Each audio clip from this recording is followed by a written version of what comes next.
chopping samples is easy. It's you that's making it hard. And if you watch my videos from a while back, you'll see I made a video like this like a year ago. And I just wanted to revisit this topic because I seen this comment. And let's just be real, I'm not about to read all of that. From people that like to just write all these long paragraphs on the comments, I already know two things. You're being prideful and you're just projecting. These two things will just ruin you as a producer because it's just you getting in your own head. You're just making it a lot harder than it has to be. So in today's video, I'm gonna chop up a sample and then you're gonna see my process. Let's just get right into it. So I have this sample.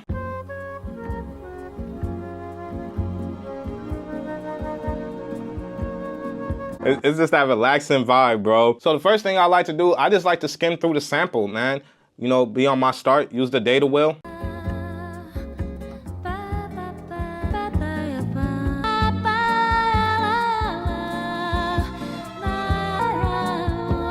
And the reason why I like to just jump around because you could just land on the spot where it's like, oh, I could just count from there. And let's just go back to that comment real quick. The only part I really read was like the top part, and he mentioned something about try sampling some records and notice how music is often played with syncopation, swing, musicians not playing robotic metronome, also instrumentation is off beat, and if you stop and then chop on the downbeat when started da-da-da, he's pretty much saying that it's hard to chop music that is like in a different time signature and that has swing and all that stuff. But I'm like, if you know how to count, how is that hard? It's really 1, 2, 3, 4. Because most of the music we're making is in a 4/4 time signature. And if it's in a different time signature, you still count the beats. If you never like really got into counting numbers, all it takes is just one YouTube video on how to count a quarter note, how to count an 8 note, how to count a 16th note. And then you could get into dotted notes and triplets. But start off with the basic. That was the whole point of that first video, was start basic so then you can learn along the way. And I'm tired of people getting on the internet and they're making things a lot more complicated knowing that they don't do that themselves. So from here I found this chop.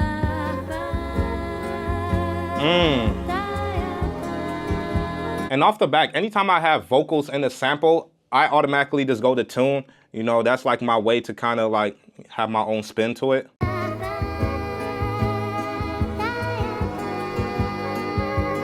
Yeah, that's hard. Another way I like to zoom in too is going to use the fourth Q link and just use the third knob to like just zoom in. Actually, it's the fourth knob. The third knob is to scroll over, which is also convenient. And we're gonna bring our N a bit closer because I only know I'm about to just take a certain section. Hit pad 16 to loop the sample. 4, 1, 2, 3, 4. That's where the sample is gonna end. Just bring my end tool around here. I could even do hold down shift, hit 0 snap, just to get, you know, a clearer point so that it doesn't really clip. Now real quick, I just wanna mention, if you're still struggling with the MPC and trying to get a workflow together and it's just kind of confusing you, I do have a course out called MPC in a Day, which is gonna guide you from making a beat from scratch or from sampling to turning it into a full song. So if you want more information about this course, you can just check the link below in the description or in the pinned comments.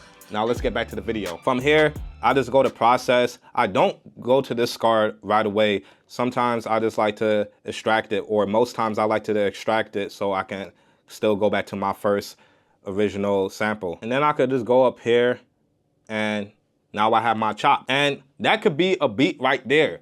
But no, some of you guys is just gonna be like, oh no, that's not chopping a sample. And it's like, I literally chopped a sample. I didn't even say I would stop here. Most of the time that I have a loop, I do go to trim, go to chop mode, and even chop it further. But don't get it confused. If I chopped out a section in a song, I am still sampling, bro. Like, no matter how you guys feel uncomfortable that I found it that fast, doesn't mean I'm not sampling it, yo.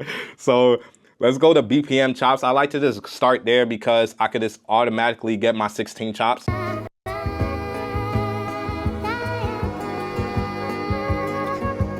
You know, let's just pause right here because there's this one comment in that video too. He's like, there are levels to this shit, bro. It ain't easy what Primo and Pete Rock did, etc.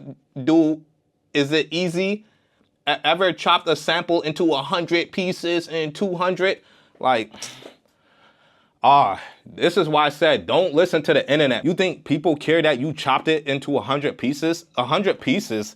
Like, let me show you what this guy is talking about. Let's just, go crazy with the beats. You see how much I'm chopping this up? So this is how he wants it to sound. And then you're going to think you're cool by going. Yo, I'm convinced, like, people just don't want to see you happy on the internet. As soon as you find a workflow that's full of enjoyment and passion and simplicity, these guys become the simplicity police, bro. And they're ready to treat you like they did Patrick in that one episode of SpongeBob. Hey, everybody, let's throw peanuts in him! I get what I deserve. So forget all of that, bro. Let's go back to our fourth beat, go back to our one bar, and an easy way to make this sound good is just repeat the end.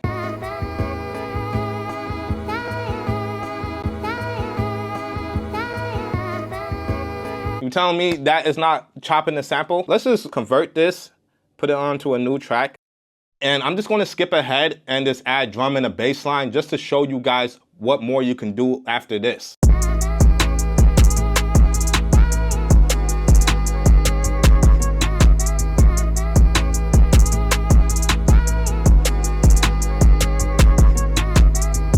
And you see, as simple as that. All I did was just repeat the end for that last bar. So you're telling me that when a rapper hears this beat, he's like, nah, Jay, this ain't it, man. You ain't chopped it into 5,000 pieces, bro. Like, I didn't hear the intricate of each chop. Remember who you're doing it for. Like, some of you guys may not know, like, I actually do music and I'm doing a lot of shows in Thailand and stuff. It's definitely a different point of view when you wear different hats, because then you realize what people care about the most. Especially me being in a different country where they don't speak my language, keeping it simple and keeping it where the melody is simple too as well. That's how a lot of people listen to my music out here, and they like it, bro. Like, why are we getting so caught up on the little things? Okay, we got this part. And we don't want to keep repeating it. Let's switch it up then.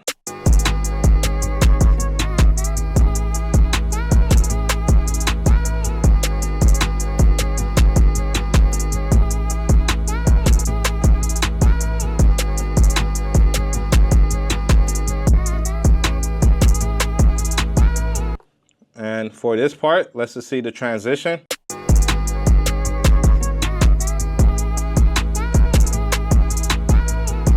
If I wanted to make that transition a bit smoother, everything is just about repeating. Take that part out and copy this part. So let's just hear it back.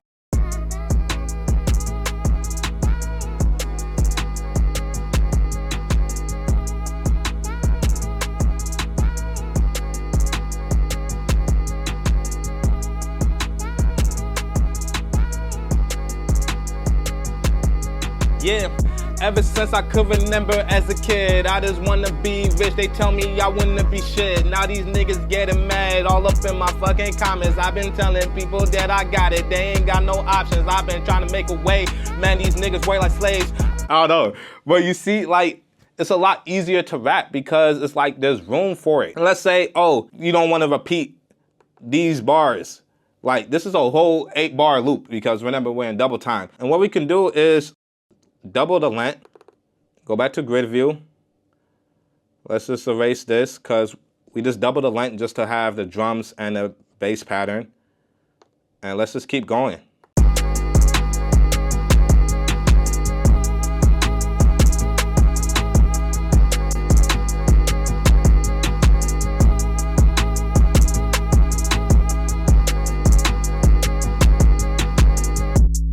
And then you just go back.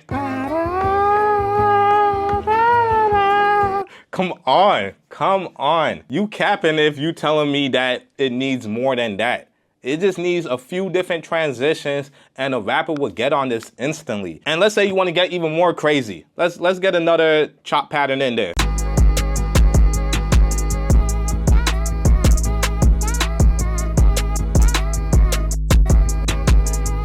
And then, you know, just go back to that regular pattern.